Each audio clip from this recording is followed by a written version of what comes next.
Hello, hello, Dale Majors here. And today I actually want to share with you something that we talked about in our mastermind group yesterday. We're going through habits and talking about kind of programming yourself for success and winning. And we were all talking about that. And as some of you may know, I was a missionary for the Church of Jesus Christ of Latter-day Saints when I was 19 years old. So I actually went to Portugal and lived there for 2 years. I saved about $10,000 before I left by selling bike parts online. And then I lived in Portugal and I was a missionary for the church for 2 years. And what's really funny is most everything that I've been learning and applying since I was 30, I'm 36 now. Most everything that I've been learning and applying and trying to like hone in again, I actually learned while I was a missionary through this thing that they call, we called it the White Bible, but it's a little missionary handbook. And we actually, as missionaries, were required to read this all the way through. I believe it was every 2 weeks, every day with our mission companion, we would actually sit down and read like 5 pages, and we'd go through it every 2 weeks. 2 weeks, 3 weeks, whatever, I don't remember, but I remember a lot of the rules, and it was really funny.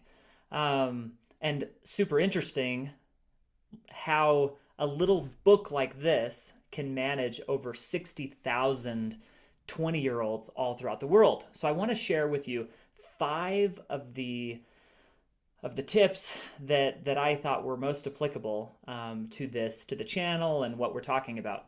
So and all the time when I meet missionaries that are coming home, I say, look, you learned all of these great habits. You could do what I did by losing them over the next 10 years and then trying to gain them back, or you can just keep them. The choice is yours. So anyways, let us start out. So tip number one that I thought was amazing was each week we were required to sit down with our mission companion, the person that we did missionary work with, and plan and have a kind of a companionship inventory where we would talk back and forth about different issues, and we had a companionship meeting every week. So, and as part of that, each night we planned our next day. Very detailed, even to the point where, okay, we're going to go to this neighborhood after lunch, and if this person, is not around, here's our plan B. And, if we're there, then we could do this as a plan B or a plan C sometimes. We were very deliberate, and we had an amazing planning habit. It was awesome. Okay, tip two was that you will go to sleep, and wake up at the same time every day. And in Portugal, for us, a lot of times people would eat dinner at 8 or 9 o'clock at night. So it was just life happened a little later there.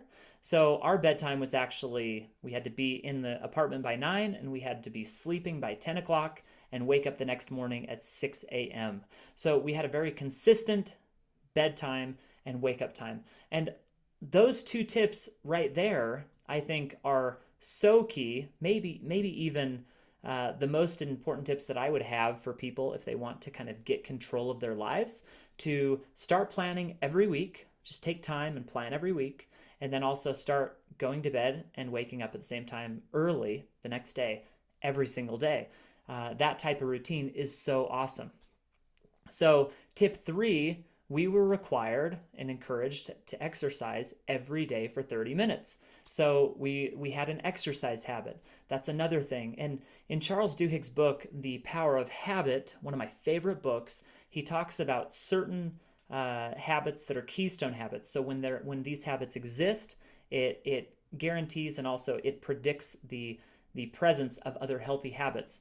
And all of these things I really consider keystone habits. Planning every week, waking up early, exercising, those are all things that if you do, you're more likely to have other healthy habits in your life.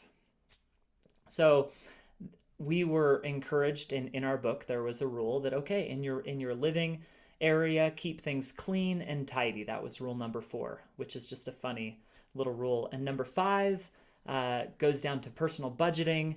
It said, be really mindful about how you spend your money and keep a register of what you spend your money on and keep a budget. So there were a lot of different tips, but they were all very simple like that.